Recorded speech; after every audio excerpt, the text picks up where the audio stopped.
Hello, good morning, students. How are you? Hope you are fine and you are enjoying all online classes. Dear children, today we are going to study very important theorems of calculus, mean value theorems.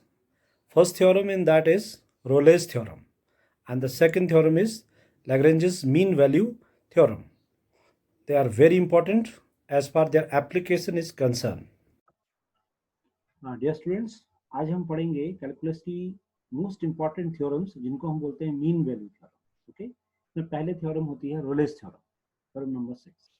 ये theorem ये कहती है कि if F is in a from AB a closed interval to R is be continuous in a closed interval AB and differentiable in the open interval AB such that FA is equal to FB where A and B are some real numbers, then there exists a number C such that f dash C is equal to 0 and C will always fall between AB के बीच में पड़ेगा। आप इस curve को ऐसे समझिए कि अगर ये एक कर्व है ऐसे, इस कर्व में आप यहाँ देख रहे हैं ये A पॉइंट है और ये B पॉइंट है, इन दोनों पर इसकी वैल्यू सेम है। देखो यहाँ पर ये वैल्यू है y एक्सिस पर जो वैल्यू है यानी F A is equal to F B दिया हुआ है और from A to B throughout the function is continuous on the close interval A and B, including A and B, इन दोनों जगह पर ये कॉन्टिन्यूस होना चाहिए।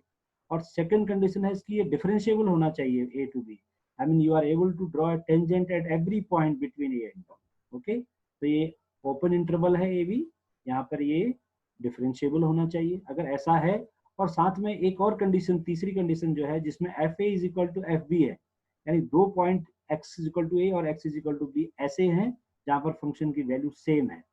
If it is like this then there must be a point C, एक C point जरूर होगा जहां पर क्या होगा F dash C is equal to 0। देखो यहाँ पर टेंजेंट ड्रॉ किया गया है और इसकी वैल्यू टेंजेंट का स्लोप कितना है 0, यानी F dash C is equal to 0, क्योंकि ये एक्स एक्सिस के पैरेलल है। तो अगर ऐसा होगा, ये दो कंडीशन होंगी, तो फिर निश्चित तौर पर एफ डैश सी एक पॉइंट होगा जो कि इन दोनों के बीच में पड़ेगा ए और बी। सो ये थ्योरम कहती है there exist at least one point, या तो ये एक होगा, एक से ज्यादा भी हो सकते हैं, जैसे ये ए और बी के बीच में एक से ज्यादा पॉइंट है, एक यहाँ पे दिख रहा है और एक यहाँ पर, दो पॉइंट पर एफ डैश सी 0 आ गया, बिकॉज ए और बी, एफ ए और एफ बी के बीच में दोनों जगह इसकी वैल्यू 0 है और ये दो पॉइंट निकल गए, तो एटलीस्ट एक तो होगा ही होगा, एक से ज्यादा भी हो सकते हैं। This is all about Rolle's theorem. हमें इस रोलेस थ्योरम में एक कर्व मिलेगा, हमें ये प्रूफ करना होगा, वेरीफाई करना होगा कि रोलेस थ्योरम एप्लीकेबल है, और ये पॉइंट सी को वेरीफाई करना होगा कि ए बी के बीच में हो। We will just verify it in example. उसके बाद दूसरी थ्योरम है मीन वैल्यू थ्योरम।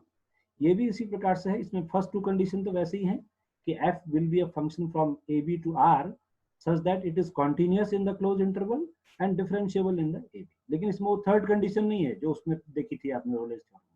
उसमें आपने देखा था कि F A is equal to F B होना भी जरूरी है, तभी रोलेस थ्योरम एप्लीकेबल है। लेकिन इस केस में अगर केवल इतना ही है, ये कंटिन्यूस और डिफरेंशिएबल होगा, तो फिर एक पॉइंट सी एग्जिस्ट करेगा इस ए बी इंटरवल में, जहां पर उसका डिफरेंशियल एफ डैश सी जो है F B minus F A upon B minus A होगा। अब आप इस कर्व को ध्यान से देखिए, इस कर्व में आप देखिए ये कर्व, ये पॉइंट ए है तो इसके कोऑर्डिनेट हो जाएंगे ए कॉमा एफ ए, ये पॉइंट बी है तो इसके कोऑर्डिनेट हो जाएंगे बी कॉमा एफ बी। तो ये जो कॉर्ड बनी है, ये जो कॉर्ड आई है, इस कॉर्ड का स्लोप अगर हम निकालेंगे तो होगा y2 minus y1 upon x2 minus x1। तो y2 क्या है इसमें एफ बी, तो F B minus F A, ये देखो ऊपर एक्सप्रेशन में लिखा है F B minus F A, और अपॉन क्या होता है x2 माइनस x1, तो फिर b माइनस ए नीचे आएगा, ये देखो ये आ गया F B minus F A. इस ये जो एक्सप्रेशन, इसकी वैल्यू किसके बराबर आएगी, एक पॉइंट सी होगा जहां पर टेंजेंट ड्रॉ किया गया है एफ डैश सी, ये सी कॉमा एफ सी है, तो एफ डैश सी इस टेंजेंट का स्लोप है वो एफ डैश सी है, because it is a tangent at point C, तो सी पॉइंट पर इसके इक्वल हो जाएगा, यानी ये जो एक्सप्रेशन होगा ये इस एफ डैश सी के इक्वल होगा।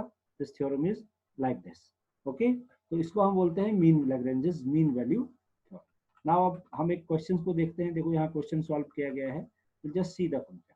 हमको ये प्रूफ करना है, मीन वैल्यू थ्योरम को प्रूफ करना है कि F X is equal to X square is interval 2,4। तो हमने ये देखना है कि एक्स स्क्वायर एक पॉलिनोमियल है, तो ये कॉन्टिन्यूस होगा और डिफरेंशिएबल भी होगा, तो फिर ये डिफाइंड होगा 2,4 में। तो उसके बाद हमने क्या करा, एक एक्सप्रेशन को निकाला, F2 और F4 को कैलकुलेट कर लिया, इसकी वैल्यू आई FB minus FA upon B minus A को सॉल्व करेंगे तो 6 आ जाए, राइट, इट इज 6। और F' की वैल्यू कितनी होनी चाहिए, 6 होना चाहिए, और डेफिनेटली 6 क्या होगा, ये F' is equal to 6, but F' is equal to 2x। हम अगर उसका डिफरेंशियल करते हैं x स्क्वायर का तो 2x आएगा, तो 2 इंटू 3 दैट इज 6 आ जाएगा। तो thus at c is equal to 3 and it belongs to 2,4, ये 2,4 में के इक्वल हो जाएगा, करेक्ट, यानी इस इंटरवल में पड़ेगा। ऐसे ही हम इस क्वेश्चन को करते हैं। अगर वेरीफाई रोलेस थ्योरम होगा, आप fx is equal to x square plus 2x minus 8 in the interval minus 4, 2। तो पहले सबसे पहले हम इसका f' निकालते हैं, वो हो जाएगा 2x plus 4, ओके। अब वेरीफाई इसको करने के लिए हमें 3 कंडीशन चाहिए। फर्स्ट कंडीशन क्या है कि जो फंक्शन मुझे कॉन्टिन्यूअस होना चाहिए, तो fx एक पॉलिनोमियल है, ये इसमें कॉन्टिन्यूअस होगा इस क्लोज इंटरवल में, और डिफरेंशिएबल भी होगा, बिकॉज पॉलिनोमियल है तो डिफरेंशिएबल भी होगा। 2 कंडीशन हो गई। अब हम निकालेंगे f-4 की वैल्यू कितनी होगी, it is -4 square 16 plus 8 minus 8। तो अगर हम इसको सॉल्व करते हैं तो ये 0 आ गया। ऐसे ही f2 निकालेंगे, f2 जो होगा 4 प्लस 4 8 हो जाएगा माइनस 8, इट इज 0। तो आप देख रहे हैं कि f-4 और f2 इक्वल हैं, तो दैट मीन्स 2 पॉइंट भी हमारे पास मिल गए। तो थर्ड कंडीशन भी इसमें हमारे पास एग्जिस्ट करती है। So will write Rolle's theorem is applicable. उसके बाद हम इसका f' निकालेंगे, वो आएगा 2x प्लस 4, ओके। तो 2x plus 4, f' will be 2c plus 4, 2c plus 4 जो वैल्यू हमारे पास आई है उसको हम इक्वल टू 0 रखेंगे, f' इज इक्वल टू 0, तो c विल बी -2, तो -2 इन दोनों के बीच में पड़ता है। तो will write that Rolle's theorem is applicable.